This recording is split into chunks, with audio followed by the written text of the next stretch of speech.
AI, it's only a matter of time until the robots take over. And if it's not, then it's gonna be a mastermind behind the slaughter. Junko Enoshima versus William Afton. The year was 1983. Fazbear Entertainment had established themselves as the king of the cabinets with the state-of-the-art animatronics.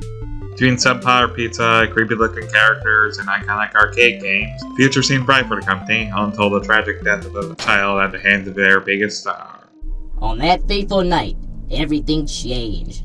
The child was the son of the CEO, and his death would give rise to one of the most evil men to ever live, who used his company to become the horror attraction that shook life down to its very roots. William Afton. William was never a good parent at actively abusing and manipulating his kids, but after the death of his youngest son, he had found the perfect excuse he needed to extend his violence to more children just his own, starting with his business partner, Henry Emily. Every good slasher villain needs a good gimmick, and William just so happens to be animatronics. His bread and butter is a classic kitchen knife in a spring-lock Bonnie suit. It doubles as both animatronic and suit, allowing him to deceive other robots and foolish victims into thinking he's simply another robot. The spring-lock suits are strong enough to crush a human skull on complete accident, and can take anything from tasers to bullets to even buildings collapsing on them. William had used the suit to disguise himself, luring 5 children into the back room of Freddy so he could kill them, and stuff their bodies inside the animatronic shells, hoping to see if the spirits of the children would manifest inside the animatronics. Unfortunately, his twisted experiments worked. Freddy, Bonnie, Chica, and Foxy are possessed by the children he had killed, still believing the yellow rabbit was their friend. Listening to William's beck and call, they will kill whoever he needs them to at his command, and these guys were built to last. Other robots by Henry, such as the Twisted animatronics, survived being ignited in a river full of gasoline, and the classics were able to beat the shit out of them. And don't worry, William has access to those Twisted animatronics too. In fact, he can directly control any animatronic that's connected to Fazbear Entertainment. Not to mention, William has built his own robots in the past, such as Funtime Animatronics, a unit of 4 designed to lure and capture children as a team led by the ghost of his daughter, who had actually died by mistake that time. But he's also beaten the animatronics on hand entirely by his own, all in order to gain the most convoluted thing since sliced bread. Remnant. Remnant, for lack of a better word, is essentially soul juice. By melting down the possessed animatronics into liquid metal, Afton was able to basically turn the supernatural into science. But by destroying the animatronics for it, Afton got a first-hand taste of what Remnant could do. On that day, the Springtrap was born. Half human and half machine, William is physically fused to the suit, forever in eternal suffering. But as usual, Springtrap turned that into his greatest asset, weaponizing his own agony to boost the powers Remnant gives him. He can inflict literal phantoms of your past, manipulate technology as he pleases, or just straight up poison your soul with his own. Even if his physical form is destroyed, William can always come back by possessing another body. He can haunt your dreams, absorb other technology into himself, and other agony users can even inflict curses on them. In fact, other spirits have used emotions such as guilt to create storms or fear to never pass on since the afterlife. Since Springtrap has the mastered agony, the most powerful form of them all, it's gotten to the point where the only other being close to his level was a being literally made of agony, who he merged with to become a kaiju called the Agony. The only way to properly destroy Remnant, and thus Springtrap himself, would be complete and utter destruction till there's nothing left. Which is exactly what happened. After seeing the horrors William had both created and become himself, Henry devised a plan to lure everything William had affected into one place, setting it ablaze and finally putting the horrors to rest once and for all.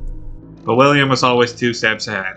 Fazbear Entertainment had persuaded another creative, Edwin Murray, into its larger brand, and with that came the Mimic. Made out of pure tungsten for some reason, the Mimic was designed to copy and mimic anything it sees, so naturally you can guess what happened when Fazbear made a virtual reality game all about William's crimes. This glitch trap became a virus that can essentially turn any electronic into a pawn in its schemes, even in the future where the animatronics are fully sapient, and by using the virtual experience, it could even take over and use the bodies of the poor players who played it.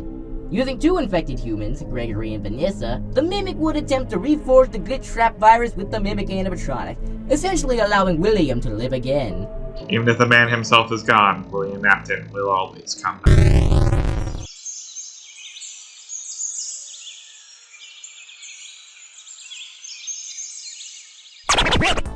Imagine, if you will, school created with the sole purpose of helping the best of the best achieve their truest untapped potential. That was Host Peak Academy, a high school created to guarantee all those inside to become some of the greatest people in the history of humanity.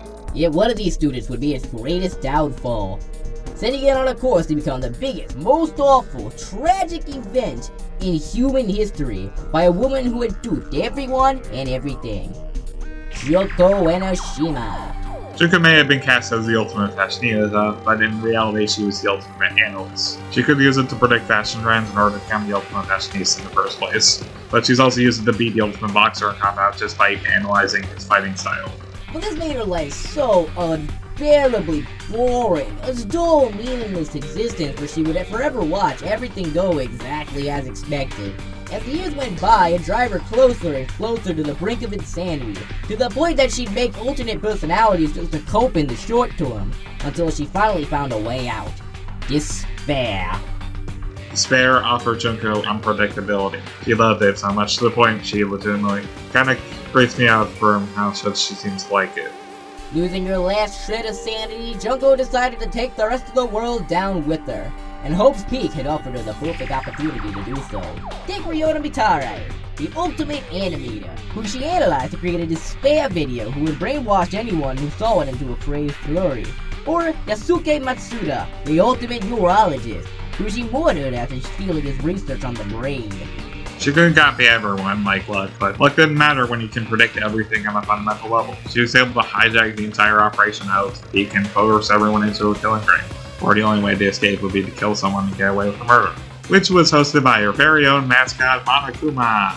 The Monokuma unit is a mass-produced animatronics that Junko has complete control over. They have razor-sharp claws, can move fast enough to create afterimages, and apparently enjoy watching Ted very much. They also come with various tools and traps whenever they execute a poor victim, such as Junko herself participated in the game and even killed her own sister in order to get a taste of the despair she loves so much. But that would just be her undoing, as the students soon unmasked her and caught her by the throat. What they didn't realize is she already won. As it turns out, she had leaked her animations online and ended up causing a worldwide upheaval that turned protest to Hope's Peak to a joke I legally can't say. Hope's Peak had shielded the students from this, but Junko unveiled it all on the students in a last-ditch effort to drive them on to the deepest depths of despair. Unfortunately for her, the only person she couldn't predict, Makoto Naegi, convinced the students to rally against her and drove her to the ultimate execution, receiving a crushing defeat by the ultimate Hope. But if her opponent didn't cook you up, Junko wasn't gone for very long. Junko's followers had turned the Monokumas from goofy, murderous mascots into even more murderous mascots with a certified armed force. Ball Monokumas attack by rolling under the boat at high speed. Bomber Monokumas wear bulletproof vests. Beast Monokumas tap into their instincts and fight like a bear. Thanks to the combined effort of Makoto's sister and one of his classmates, the Monokuma army would be brought to a standstill, culminating in a kaiju battle between them and a giant Big Bang Monokuma. But even then, Junko still wasn't finished. The guys attempting to rebuild society created this thingy called the Neo World Program, which is basically VR therapy. But with programming skills taken from the ultimate programmer, Chihiro Fujisaki, Junko would have developed a virus that could take over from within. All with the master plan of killing the other users' minds and taking control of their bodies, Junkifying them to live again. This alter ego Junko was an AI replica that, while not able to change the rules of the game, could estimate if they like and create whatever they please. Though even this wasn't enough to overcome Hope, and that AI would be brought down once for all. But even in death, Junko lives on. The world is destroyed and in utter disarray, leaving survivors to pick up the pieces. A permanent reminder of the chaos that can be caused by the evil of just one person. That's why she's the ultimate despair.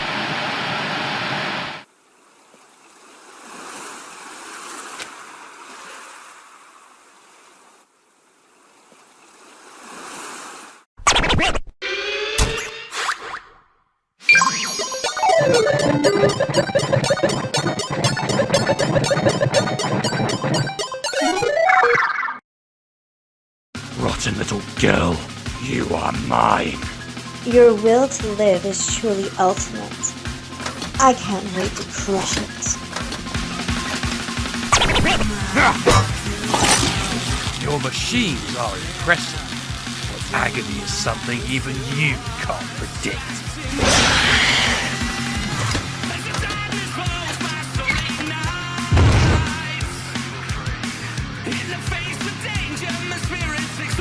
Pathetic.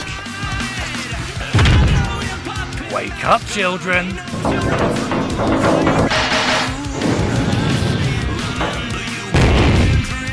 Defy me and you get exploded!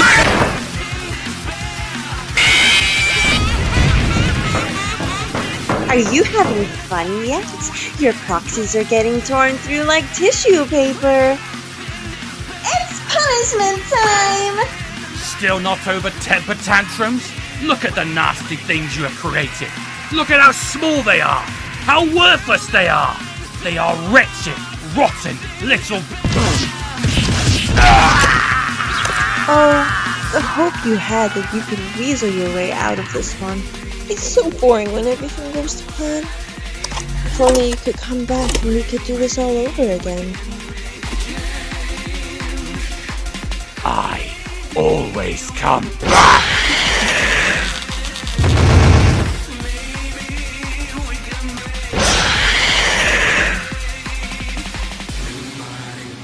I see you. Your time is up, Enoshima. So is yours.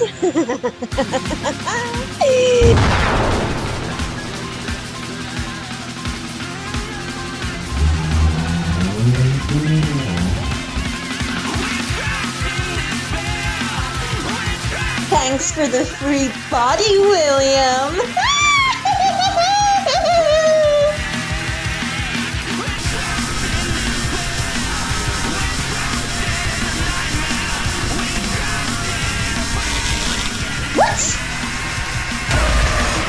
Yes!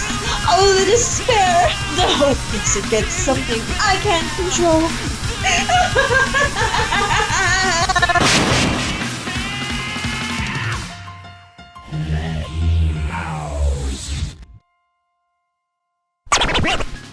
Well, that was fucked. My bad. This matchup is probably one of the most confusing ones we've ever done. For starters, yeah, it didn't take a genius to deduce that Junko had the superior army and firepower. There's also the fact that Junko's ultimate analyst ability would probably give William a hard time, given he's consistently tricked and manipulated by people far less intelligent and cunning than Junko. Unfortunately, given the fact that people who study FNAF for a living can't even deduce Remnant, Junko herself wouldn't be able to study the supernatural means that William has. Junko doesn't really have any real way of knowing William's technology or supernatural means, so while she could probably predict what's being thrown her way, she's not going to predict her soul getting infected by agony, or that William is actually a exoskeleton with its small death stats on. On a similar note, he could probably bypass most of the army altogether and go straight for Junko. Soul poison, shared possession, or just stealing a remnant could probably put Junko down even with the stat difference. Likewise, animations and such are probably not going to be that effective given A, William's already insane, and B, he's not going to stop a fight halfway to just sit down and watch the red mist. Now, Junko does have playing counters, and various flamethrowers or Monokuma's head could potentially wither William's remnant supply, but not only does that require time and knowledge he doesn't have, Williams consistently has ignored plenty of these weaknesses. So you need to find a way to destroy every last bit of William to properly kill him for good. So, Junko can't defeat William's spirit, but what about the AI program? Could an alter ego just take control of William's army, leaving him with nothing to control? Well, not exactly.